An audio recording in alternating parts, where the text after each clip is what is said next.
Olá, sejam todos bem-vindos. O programa Ronda está começando. Para você que gosta de ficar sempre muito bem informado, fiquem conosco.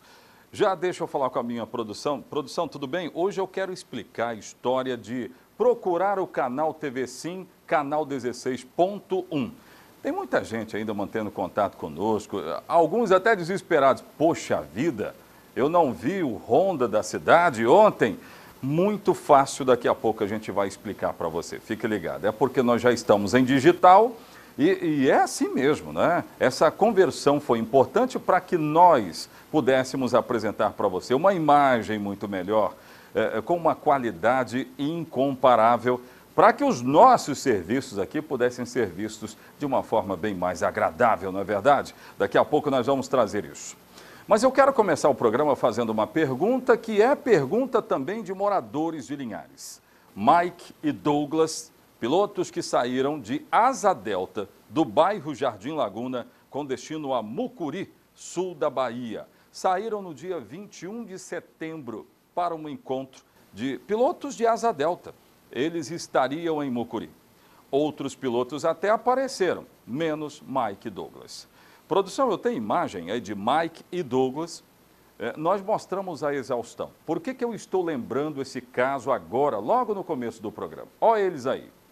Eu estou lembrando porque amanhã nós estaremos há 6 meses de perguntas até agora sem respostas. Onde estariam Mike e Douglas? Então, só recapitulando que as buscas foram feitas. No momento em que todos deram falta deles, que não voltaram para casa, para os seus parentes e amigos, isso aí que eu estou mostrando aconteceu. Buscas. As suspeitas recaíam sobre Mike e Douglas, teriam perdido a altura e caíram na reserva Vale do Rio Doce, ali pela altura de Soretama. Buscas foram feitas lá. Ah, não, a suspeita recaía sobre a reserva biológica de Soretama, que é uma área de mata muito fechada. Buscas foram feitas lá. O Corpo de Bombeiros sustentou que Mike e Douglas, de repente, perderam a altura e caíram na Lagoa do Paranã. Vocês viram ali. As buscas também foram feitas na Lagoa do Paranã. Com tudo isso que a gente já falou aqui, nós já tínhamos mostrado, inclusive o Corpo de Bombeiros explicando, como nós estamos mostrando aí, o que pode ter acontecido. 6 meses se passaram. Amanhã, nesta quinta-feira, nós vamos ter os 6 meses cravados. E a pergunta segue. O grande detalhe dessa história toda é que o Corpo de Bombeiros não falou sobre o caso, até porque nesse momento teria o que para falar, né? Porque as buscas foram feitas. Pode continuar com as imagens lá, pode continuar lá. As buscas foram feitas, não é? Então não há muito o que dizer. Agora, uma coisa que a gente falou lá no começo, e que aconteceu, que esse caso se tornaria caso de polícia, e é exatamente o que está acontecendo. Como nós temos a notícia de um desaparecimento, corpo não foi encontrado, a aeronave também não foi encontrada, então o caso foi parar na 16ª Delegacia Regional. Mas a polícia também não tem muitas informações, o caso ainda segue sendo apurado, inclusive com desaparecimento deles, relatado à polícia, porque as buscas foram feitas, repito, e até agora nenhuma notícia. 6 meses de desaparecimento desses dois, o linharense, o capixaba. Essa notícia foi dada no Brasil inteiro. Então os brasileiros também querem saber onde estão os pilotos que iriam para Mucuri e não chegaram no seu destino. Gente, é assim que nós vamos começando o programa Ronda da Cidade. No rádio ou na TV, fiquem conosco, a notícia chega até você.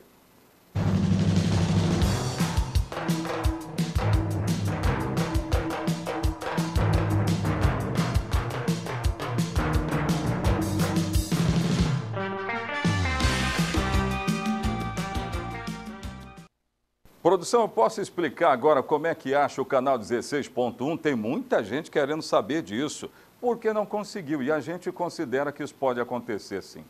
Olha só, você que mora no interior da cidade de Linhares, em Soretama, eu recebi muitos recados de Soretama também. Ó Zé, cadê? Então vamos lá. Se você possui um conversor digital aí na sua casa, ou se sua TV já tem o conversor integrado, será muito simples encontrar o nosso canal. É aquele mesmo processo que se faz quando acabamos de comprar uma TV nova. É isso. Basta pressionar o menu, vai lá, pressiona, menu, controle de sua TV. No controle da sua TV. Aí, você vai ver uma tela parecida com essa que nós estamos mostrando. Ela pode variar de uma marca para outra, tá bom? É bem verdade. Em seguida, vá lá até a opção canal ou transmissão e procure a função sintonia ou busca. É isso. Aí, meu amigo, o processo estará feito, né? Automaticamente, você vai esperar alguns minutos e pronto. Aí, se você teve dúvida do que eu acabei de te falar aqui, você precisa procurar um antenista profissional. Eu sei que Soretama tem, eu sei que aqui em Linhares também tem, então procure. Só para lembrar, o nosso canal é 16.1, porque agora nós estamos em digital. Tá bom, gente? A gente vai sempre lembrar esse detalhe importante para vocês. Olha, por causa de uma prisão feita na cidade de Alegre, sul do estado, um caso de arrombamento aos Correios de Linhares pode ter sido elucidado.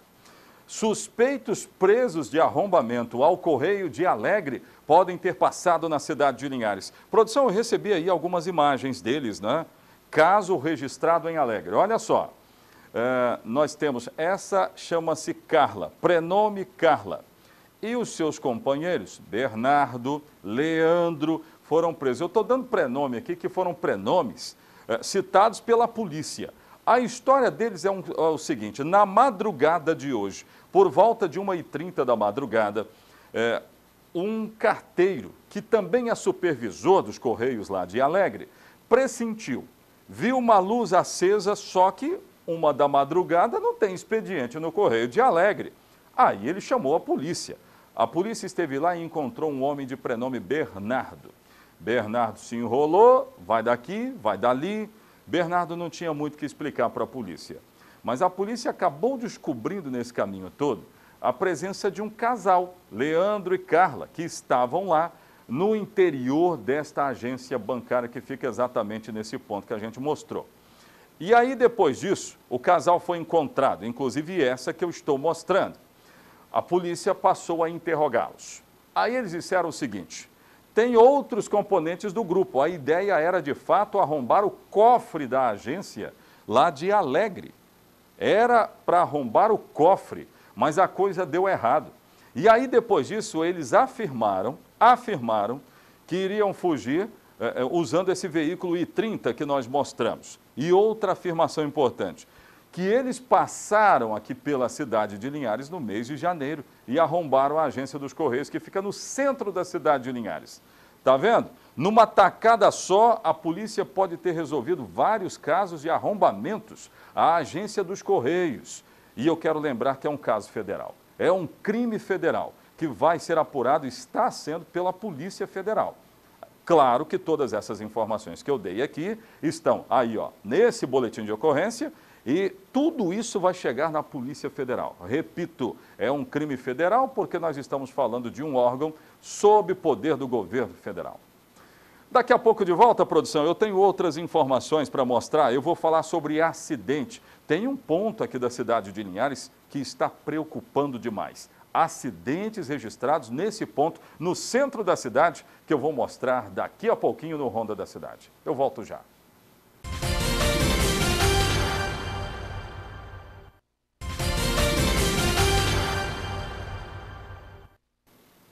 Vamos lá, produção, de volta. Eu tenho informações agora sobre o bairro Interlagos. Ontem nós falamos aqui de uma tragédia de grandes proporções. Toda vez que alguém morre, nós lamentamos, obviamente, profundamente e procuramos entender o que de fato aconteceu, o que levou aquilo ali. E toda a população de Linhares se perguntando, 2 mulheres estavam em um bar quando alguém chegou e atirou nelas. Foi ontem de manhã. E eu mostrei aqui no programa. Logo depois, essas são as imagens de ontem que eu acabei mostrando, e essas 2 mulheres não são da cidade de Linhares, eu quero repetir isso.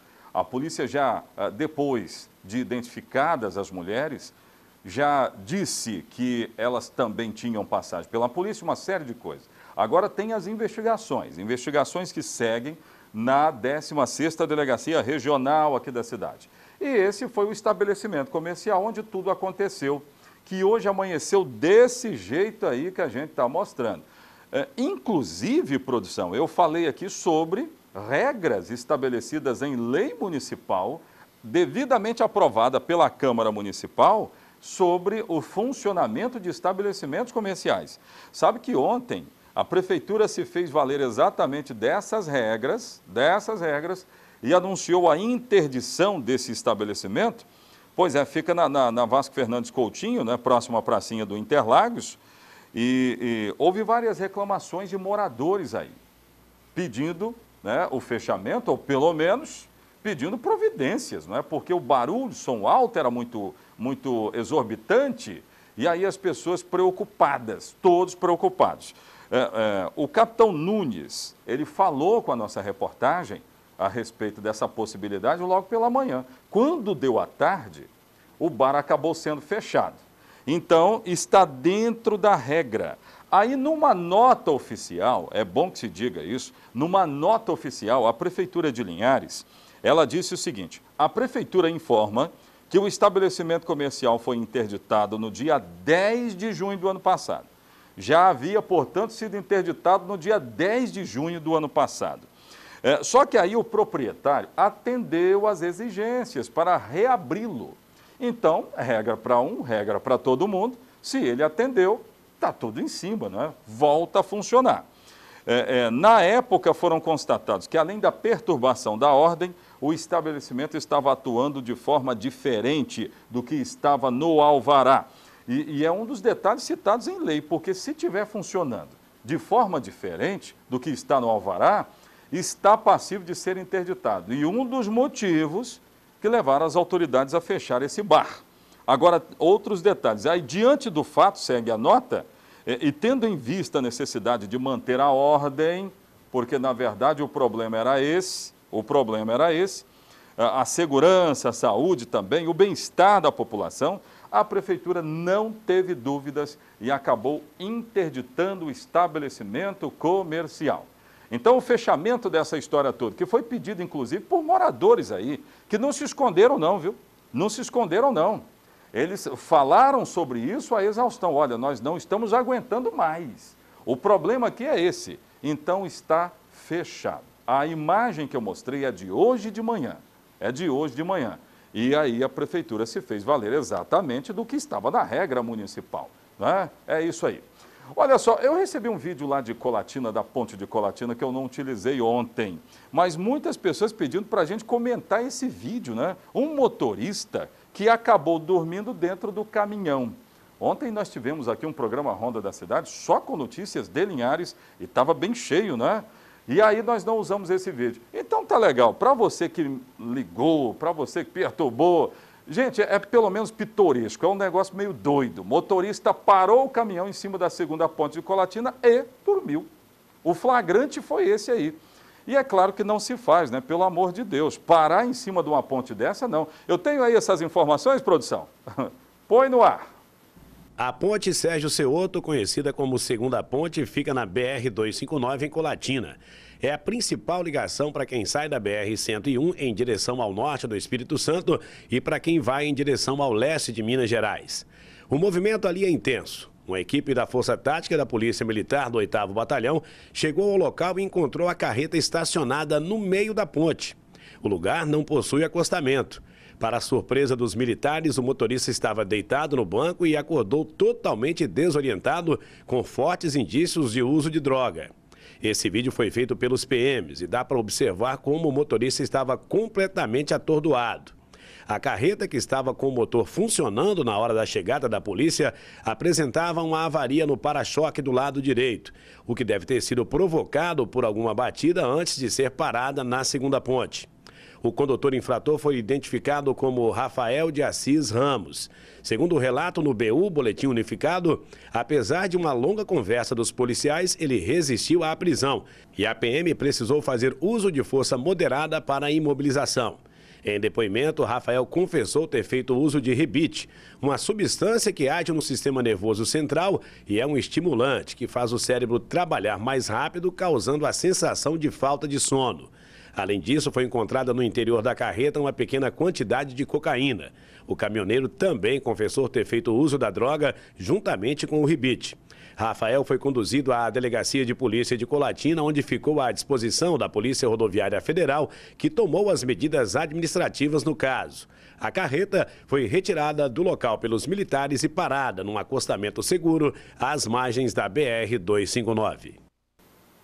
Mas olhando essa imagem, dá para perceber que não é só rebite, não. Tem outra coisa nessa história e a polícia constatou exatamente o que a gente acabou de mostrar.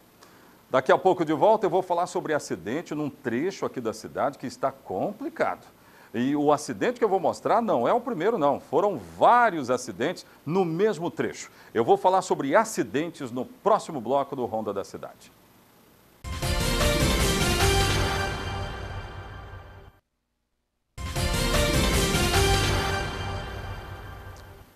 Vamos lá, de volta.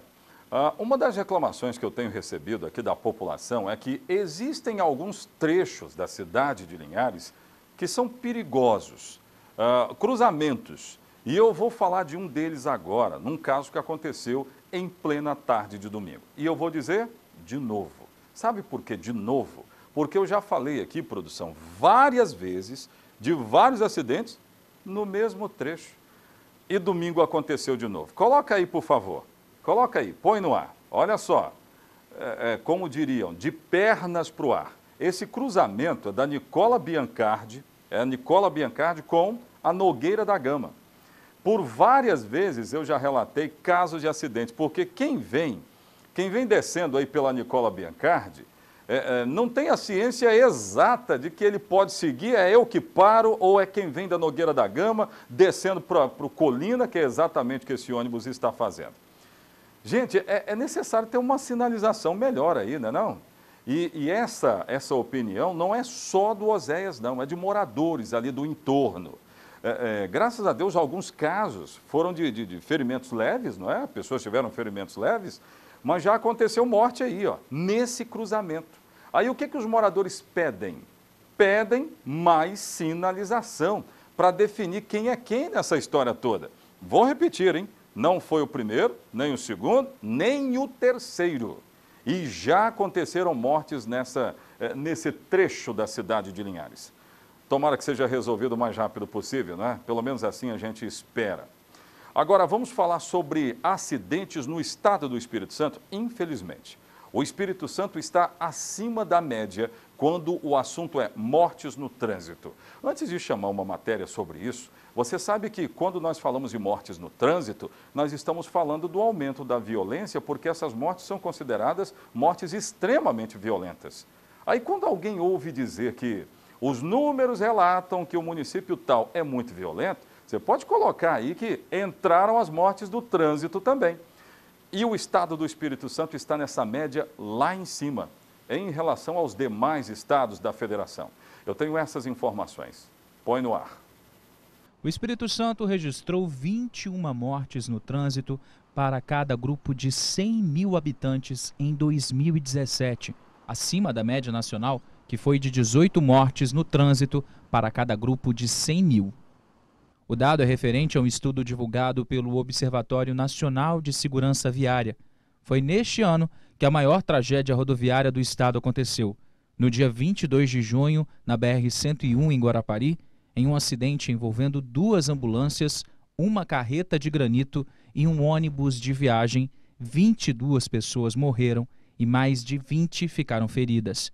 3 meses depois, outro acidente, também na BR-101, desta vez na altura de Mimoso do Sul, entre 2 caminhões, um carro de passeio e um micro-ônibus, que matou 11 pessoas e deixou 9 feridas.